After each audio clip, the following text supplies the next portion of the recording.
पश्चिम बंगालपासून तामिळनाडूपर्यंत 5 राज्यात कोणाची येणार सत्ता, उद्या होणार स्पष्ट.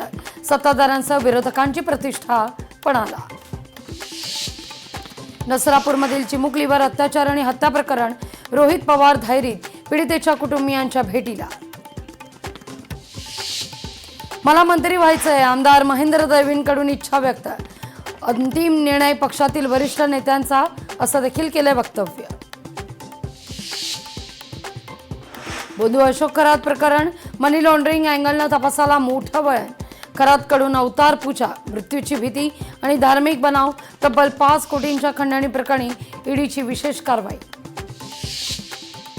विधान परिषदेच्या उमेदवारांच्या बिनविरोध निवडीची उद्या घोषणा.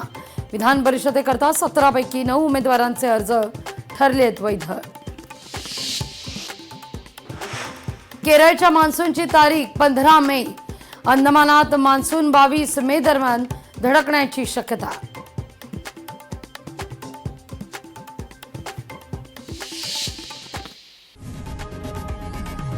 लोकशाही मराठी ऐका, पहा, जागरूक रहा.